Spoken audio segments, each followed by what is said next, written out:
বাংলাদেশ বাংলাদেশ নদীমাতৃক দেশ।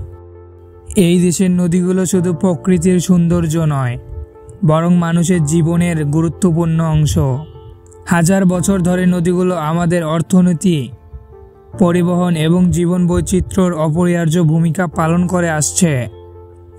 নদীর কূল ঘেঁষে গড়ে উঠেছে অসংখ্য জনপদ, যেখানে মানুষ কৃষি, মাছ ধরা এবং নদীকেন্দ্রিক জীবিকার উপর নির্ভরশীল।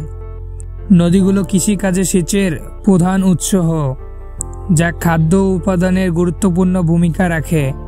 তাছাড়া নদীপথ এখনও দেশের অভ্যন্তরীণ পরিবহনের অন্যতম মাধ্যম।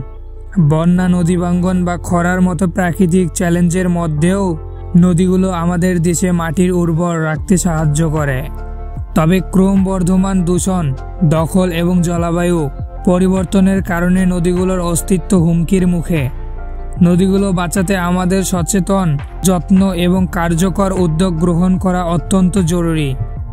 তাই আমাদের নদীগুলো শুধু বর্তমান প্রজন্মের নয়, ভবিষ্যৎ প্রজন্মের জন্যও সংরক্ষণ করা একান্ত প্রয়োজন।